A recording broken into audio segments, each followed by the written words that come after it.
اسی لیے بزرگ دعا کیا کرتے تھے کہ اللہ ہمیں ایسا ایمان عطا فرما جیسے بوڑھیوں کو ہوتا، ہمارے نسل کا ایمان کے ایمان العجوز، ایمان العجائز، بوڑھیوں کو جنہوں نے کچھ پڑھا لکھا بھی نہیں.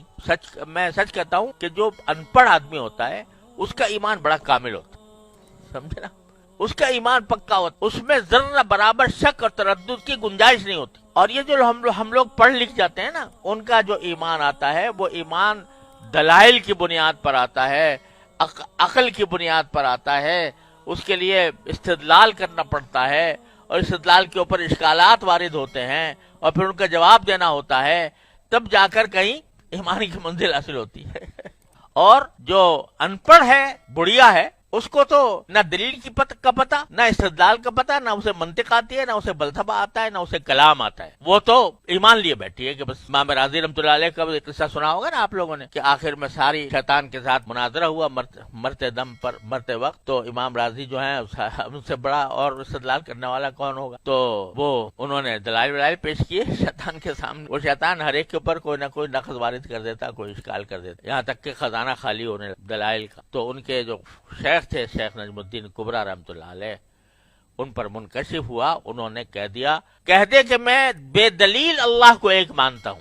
تو اللہ نے اس طریقے سے حسن خاتمہ عطا فرمایا. تو مولانا فرماتے ہیں، مولانا رومی، پائے استدلالیاں جو بھی بوت، پائے جو بھی سخت بے تمکین بوت. استدلال کرنے والوں کا جو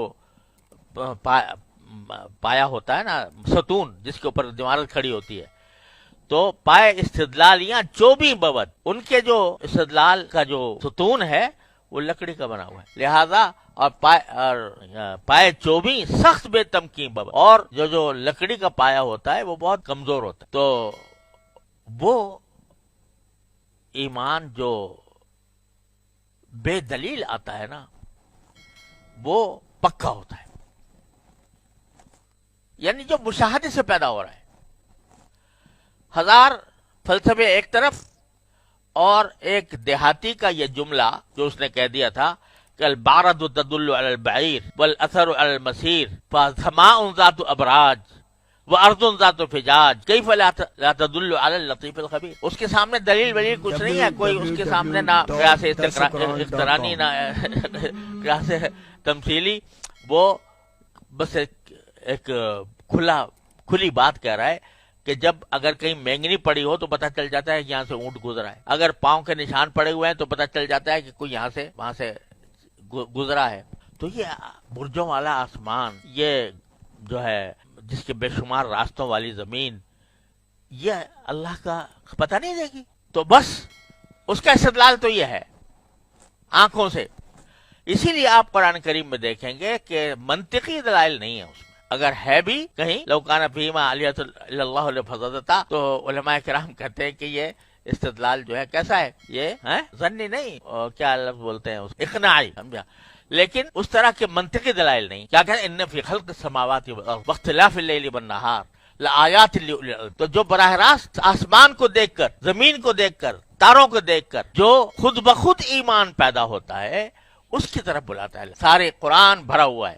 آسمان سے ہم پانی اتارتے ہیں، پانی کس طریقے سے اتارتے ہیں، اس کا کیا فائدہ ہوتا ہے، کس طرح زمین مردہ پڑی ہوتی ہے ہم اس کو زندہ کر دیتے ہیں. یہ باتیں ہیں جو قرآن جن کی طرف توجہ دلاتا ہے. منطقی انداز کا استدلال صغرا اور کبرا والا، وہ قرآن نے شاذ و نادر ہی استعمال فرمایا. تو وہ اس وجہ سے کہ اس سے جو ایمان آتا ہے وہ ایمان کامل ہوتا. تو جو مانگ رہے ہیں اللہم انی اسألک صحۃ فی ایمان، اے اللہ صحت عطا فرما، وہ صحت جو ایمان کے ساتھ گھلی ملی ہو. ایمان کے ساتھ جب گھلی ملی ہو تو یعنی پھر اس میں نہ کسی کو شک پیدا ہوتا ہے، نہ تردد آتا ہے، نہ کوئی وسوسہ آتا ہے. اگر وسوسہ آتا بھی ہے تو پتہ چل جاتا ہے کہ یہ شیطانی عمل ہے، تو کوئی اس کی طرف التفات بھی نہیں ہوتا، اور آدمی جو ہے وہ پکا ایمان کامل. اور یہ ایمان کامل ایسی چیز ہے، اللہ تعالی ہم سب کو عطا فرما دے اپنے رحم. ایمان کامل غیر متزلزل ایمان، یہ ایسی چیز ہے کہ اللہ تبارک و تعالی اسی پر کرم فرماتے. یہ جو حدیث میں آتا ہے کہ من قال لا الہ الا اللہ دخل الجنہ، جو ایک مرتبہ لا الہ الا اللہ کہہ دے جنت میں داخل ہو جائے گا. اب لا الہ الا اللہ کہنے کے معنی کیا ہے؟ ایمان جو لے آیا تو وہ جنت میں جانا ہی جانا ہے. اگر گناہ بھی کیے ہوں گے تو یا تو اللہ تعالیٰ معاف فرما دے گا، یا پھر اس گناہوں کی سزا بھگت لیں گے. اللہ تعالیٰ اس سے بھی بچائے اپنے رحمت سے. www.darsequran.com